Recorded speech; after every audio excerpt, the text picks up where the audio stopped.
Okay, so hello everybody. Welcome to this episode of Design Time. We are going to talk today, Dawn and I, about using rubrics and grading with rubrics. And so we're going to talk a little bit about first why using rubrics are important. And just to be clear, we're going to be talking about using rubrics in Blackboard with its built-in rubric function. So we're going to talk a little bit about why rubrics are important, and we're going to show you how to set up a rubric in Blackboard and apply a rubric to an assignment, or really to any graded assessment within Blackboard. And then we're going to show you how to use the rubric to grade, and in this case we'll show you how to use it with an assignment, but again, it works the same way regardless of what you're grading. And then finally, we're going to show you what the student sees once you've used a rubric to grade an assessment. So without any further ado, we're going to use a PowerPoint, which is something we don't always do with DesignTime, but just we have a couple of things we wanted to kind of share on the PowerPoint slide. So if you've ever been grading and maybe you come to a point in your grading and you sort of have this reaction where you realize, oh my gosh, what I wanted to assess my students on, I'm not really assessing them. This assignment didn't get out of my students what I hoped for. They're not giving me what I thought they would. A rubric can help avoid those kind of situations where you suddenly realize that what you thought you wanted from your students in this assessment is not what you're getting. A rubric can help streamline and focus an assignment so that you're getting exactly what it is you want to get from your students. You're assessing more accurately and in a more focused way whether they've met the objective. And the other thing that a rubric can do is it can help the student to understand what they're supposed to do. There's a setting in Blackboard, and for some weird reason the default is always not to show the rubric to students, and we'll show you that in a minute. But we encourage you to always show the rubric to students ahead of time, because then they can look at it and they can see, okay, these are the criteria that I'm going to be assessed on, and the relative weights of each one, and that helps them to meet the objectives of the assignment. So going on, trying to go on.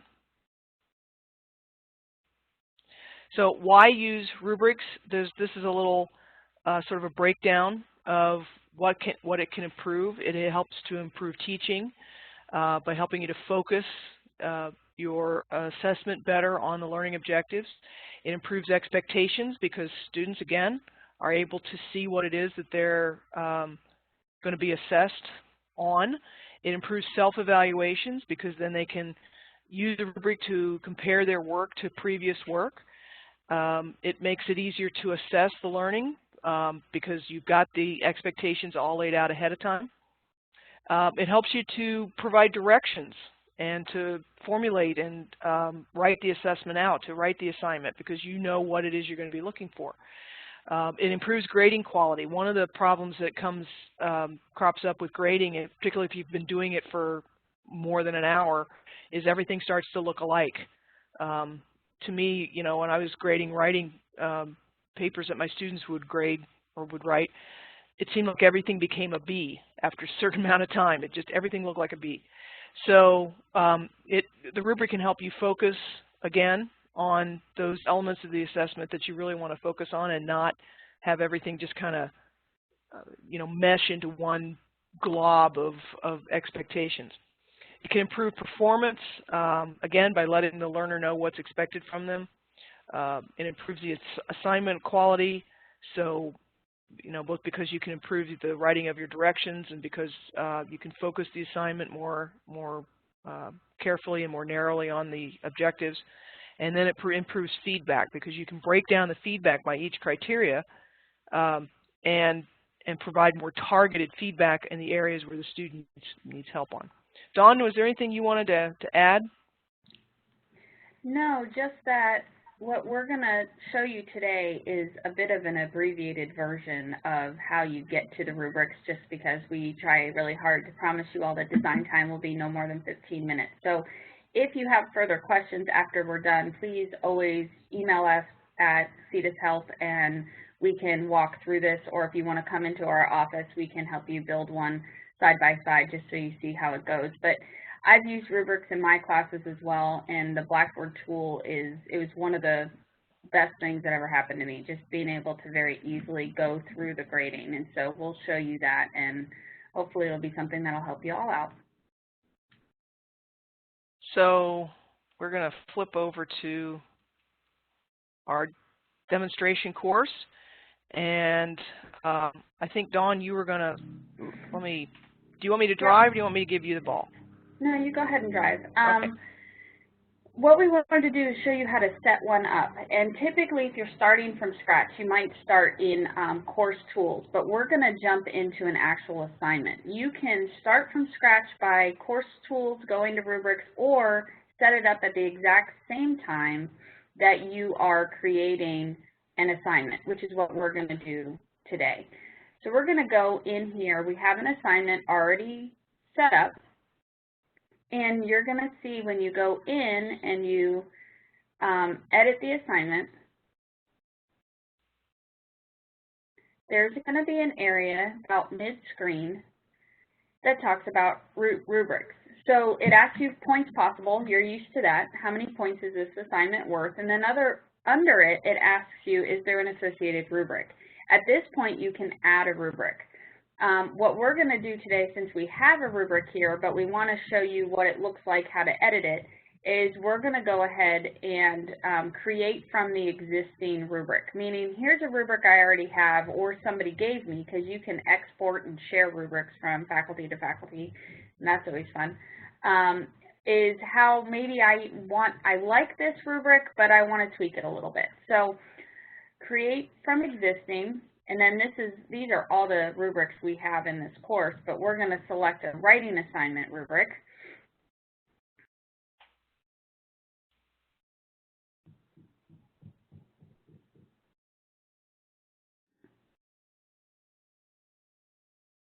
And what you see here are what you're used to seeing in a table format. So obviously at the top, you've got the levels of achievement. And down the side left, those are your levels of achievement are your columns. And your side left is your criteria, and those are your rows. And there's a couple options here. You can do this rubric type. You can do it by points. You can do it by point range, percent, and percent range. In my experience, points is the easiest, but obviously do what works best for you and your course. Because you've said this assignment is worth 10 points, what is also nice about the rubric is it won't let you submit the rubric or use the rubric unless the whole thing adds up to 10 points. So it's keeping count for you. You can see in the bottom left total of 10 points. Everything that you see here, you can edit. So if you don't like the term below expectations and you want to change that to not meeting expectations or not quite or standard or whatever is a term that makes the most sense to you, still learning, still needs work. You know, you can edit any of those titles. You can also edit the actual criteria. And so the left-hand side is the criteria explanation for reasoning and analysis, focus on topic, accuracy of facts and citations. Obviously, all of those can be edited as well. So if you have certain areas that you want to, say there's a writing assignment, and you need to ensure that your students are including certain subjects or hitting certain topics. Maybe your rows are the topics. And then your columns and levels of achievement are descriptive narratives on what those different topics mean, that you've hit it well and you've cited and you've related it to an example. Maybe that's exemplary. And whatever those definitions mean to you, this is where you kind of fill it all out.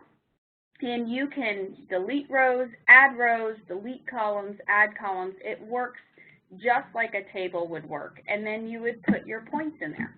Obviously, if it was 100 points, maybe in the still learning column, you'd still give them 20 points. You know, you can, depends on your range, obviously, what all of these areas would be worth. Right. Is there anything you want to add here? Just that in my experience with using these, typically the best part of these is the description underneath. Because very often what I would find is students found a way to not meet my expectations in ways I couldn't have anticipated. So, you know, one of the nice things is like the second time you use a rubric, you can apply that knowledge. Okay, the last time I used this rubric, I didn't know until I actually started grading that I also needed them to correctly cite sources, let's say. And I didn't have that criteria in here. So then you can add that criteria, or you can tweak a criteria that didn't quite capture what it was you wanted. So it's a nice evolving kind of a tool.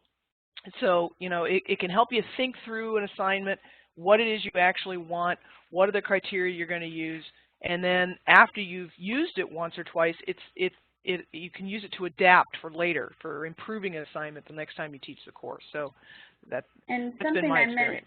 Exactly, and something I've mentioned earlier that I should probably hit on a little more in detail is it does take some time to create this rubric the first time, to think about it, as Carolyn's talking about, think through what you really want to see happen in these assignments. But once you've created it, when you copy your course or you move to another course, you can copy and export and import that rubric into future courses. So you don't have to recreate them every single time. So right. Those rubrics can come with you. So it's time well spent, I guess is what I'm saying, because it does really help you with the grading, as you'll see next, and you get to use it over and over. And tweaking it is real easy once you've got it all laid out. So it is worth the investment. It saves so much time in grading, too. It's really worth the time up front to do it. The last time I taught, I had a rubric for virtually every assignment, and it really sped up the time grading. One thing I wanted to point out is down here is where you can choose whether to show the rubric or not. Like I said, this is set to yes because we already added this rubric, but by default, for some bizarre reason, it's set to no. So, so you can set it to yes, so the student can see it without the rubric scores, or you can set it to be shown only after grading, or you can set it to not be shown at all. I would also mention, I'm sorry to interrupt, I would also just mention if students probably aren't used to their faculty using rubrics because it's relatively new. So what I always did as well is remind my students that I am using a rubric. I've made that rubric available to you. Please review it prior to doing your assignment so that you know what my expectations are and what tool I'm using to grade your assignment with. It just, honestly, if I was a student and I had a rubric, it'd be sitting right next to me as I was writing. And so it really helps them ensure that they're hitting the expectations that you have. And so reminding them that it's available to them is also important. And on the flip side, reminding them to look at it after the grading is done. Because, again, they may not be used to seeing a rubric, and they'll ask you questions that are answered in the rubric. And so I kind of got in the habit of, you know, before I got into a big back and forth with a student of just saying, did you look at the rubric and look at my comments? You know, do that and then come back if you have any questions. So, so yeah, so I'm going to go ahead and click Submit. And what I'm going to do now is show you how you would go about using the rubric to grade. So I'm going to go into the Grade Center. Let me close up this big long list of tools. Grade Center, Assignments. So yesterday, doing DesignTime is a lot like a cooking show. You have to do a lot of things, you know, beforehand, so it kind of looks like you're doing it on the fly when in fact you're not. So, and the cake comes out of the oven. And the cake just comes out of the oven. So I'm going to imagine that I'm grading this assignment here that I submitted as a preview user yesterday. So I'm going to View Grade Details. So far this is just like any other. I'm going to grade my attempt. And you'll see over here, this, you know, and this has nothing to do with the assignment. I just grabbed a Word document. So what you typically have to do is you have to expand this grading panel and then click on the grading rubric so that it opens up. And then this is just miraculous to me, I think. This is just so easy. You've got the assignment on the left, you've got your rubric over here. You have the option to show your descriptions, which I always opened up because I could never remember exactly what my descriptions were. You have the option to open a box under each criterion to fill out the feedback. So you can give feedback by each criterion, and then an overall feedback at the bottom. So, so what you would do is just go through and fill this out, and Blackboard will keep track of the points that you're assigning as you go. So if I decide, you know, well, this person's proficient in reasoning and analysis, their focus on the topic was really good, I'll give them a 2 for that. Accuracy, proficient, and they did a nice job with the MLA. And then, in mechanics and organization, we'll give them a proficient. And so the raw total would be 7. See how it's keeping track down here? And if I decide, you know, that doesn't sound quite right, or, you know, maybe I didn't quite get this rubric to be as accurate at capturing what I want as I thought, you can adjust that. You can always, you know, award more points. I wouldn't, you know, you can award less. I think you're probably going to get an argument about that. But you can award whatever points you want here and override the total that Blackboard came up with based on the rubric. And then you can, you know, fill out your overall feedback.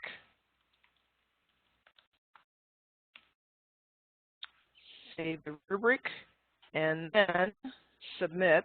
You have to do both. And now this is graded, and if I click on View Rubric, you can see how it's filled out. Right. But what we really want to show you, we really want to show you how what the student sees. So I'm going to let Dawn kind of walk us through that. Let me go and flip to the student preview. Right. And now, and if you didn't know this, you can always switch over to the student preview in any of your classes to see exactly what your students are seeing. So sometimes you'll get a funny email that says, this is what I see, and you can't see it. And so it's very frustrating. So you can flip to the student preview and have the same experience as your students. And sometimes that really helps us troubleshoot things.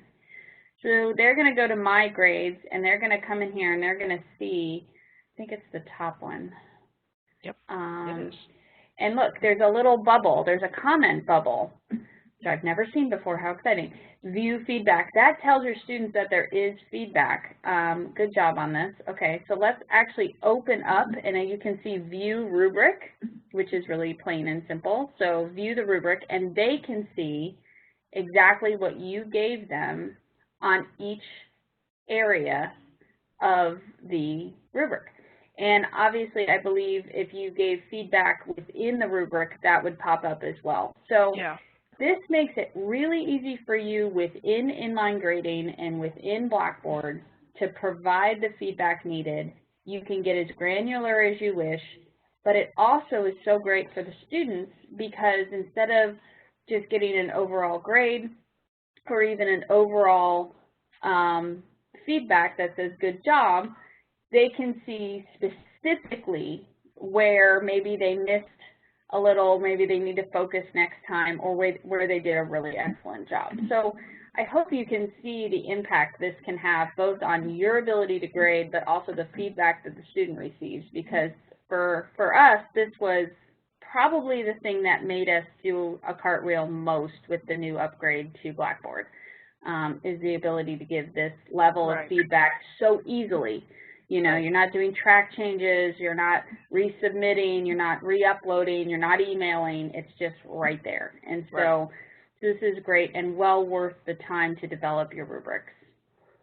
And like a lot of things in Blackboard, you may have seen there are a couple ways that the student can actually look at the rubric. They can view the rubric by itself, or they can go in and click on see their assignment over here on the side and then see the rubric that way. So so it's a very powerful.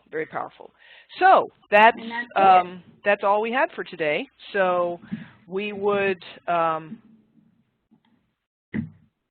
So next month, so our next one, yes. obviously there's question and answers, but if you have any of those, please email us. And like I said earlier, we'd be happy to sit down and help you create the first rubric with you if you need that assistance. That's why we're here. But next month in July, DesignTime will bring you grading discussion boards. Maybe there's some tips and tricks there that you haven't used before, and we'll walk through that. Chris and Carolyn will bring you that episode. And we hope to see you then. Like always, this will be up on our YouTube channel and available to you for whenever you need it. Have a great day, everybody. Bye-bye.